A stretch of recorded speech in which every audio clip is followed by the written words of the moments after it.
Ya mungkin saya ada sedikit Pak Sil, penekanan ya, karena tadi soalnya menarik materinya, karena saya harus mengalami.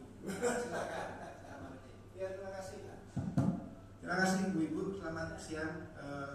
Saya juga ini karena ini sudah sangat nyangkut dengan yang materi yang di ruangan sebelah ya, yang teman-teman yang ada di sebelah. Jadi kemarin saya juga habis menerima usulan dari Dinas Sosial mengenai usulan rehabilitasi fisik di salah satu balai sosial ya, yang menangani anak. Itu ada salah satu dindingnya yang jebol, dinding yang menghubungkan dengan rumah masyarakat yang ada di belakangnya.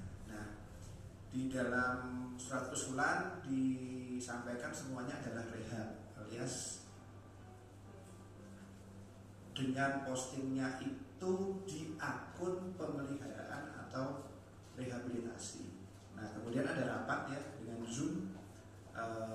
Suatu saya giliran tanya, saya minta dicek, Pak, ini berarti karena dinding itu dulu puluhan tahun yang lalu saat dibangun tidak ada tulangnya, dia kali kan berarti ya, sehingga saat dia sekarang roboh kan tulangnya nggak ada tulangnya. Jadi kan posisinya itu kan berarti ini dibongkar atau tidak, harus dibongkar kemudian ditambah atau hanya memperbaiki. Ini tadi yang tadi disampaikan Pak Zul di soal nomor berapa ya, saya nggak lupa.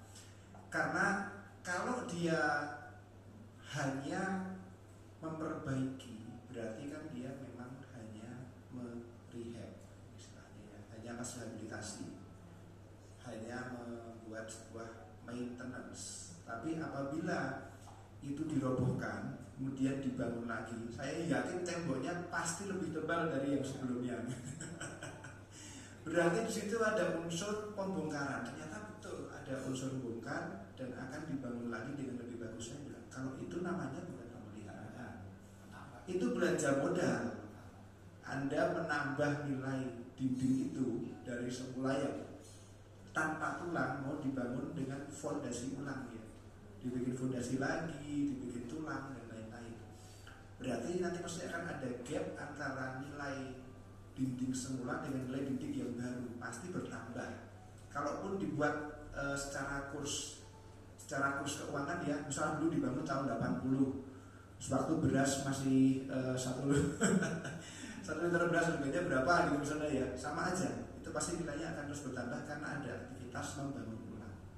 Nah, maka di situ terjadi apa tadi namanya, kapitalisasi. Pasti ada kapitalisasi, berarti harus disesuaikan. Karena apa? Nanti saat auditor masuk, wah ini saya sebenarnya nakut-nakutin dengan kata auditor ya. Saat auditor masuk dia akan ngecek ke situ, loh kegiatanmu apa? Saya cek usulannya apa. Nanti kalau terus salah, nanti yang mulai ditembak disalahkan mulai dari perencananya, bahkan pembuat kebijakannya. Misal surat dia ditujukan kepada gubernur, kemudian terus turun ke sekda, sekretaris daerah, turun ke kepala perencana, kepala keuangan, turun ya. Kemudian kita bahas nih, bawahnya kita bahas. Kalau kita sampai gagal mengenali transaksinya dari awal, kita juga salah. Kalau ada nanti itu apa dinilai itu kemahalan dan lain-lain. Kalau rehabilitasi dengan harga uang yang lebih tinggi jauh daripada seharusnya, pasti auditor langsung mikirkan mata. Kok sampai 300 juta? Katanya cuma mau merawat temboknya kenapa jebol? Kalau jebol dibangun berarti kita salah kan? Salah merencanakan. Makanya untuk pas proses akuntansi itu memang dimulai dari proses pertama, ada satu kata yaitu mengidentifikasi transaksi ya. Dan itu ternyata harus dianut sampai ke perencanaan juga Pak. Jadi kalau terus akuntansi itu dipandang hanya untuk melaporkan, ternyata sekarang kita harus lihat nanti ujungnya di akuntansi belanja modal loh. Itu jadi hati-hati perencanaannya, berarti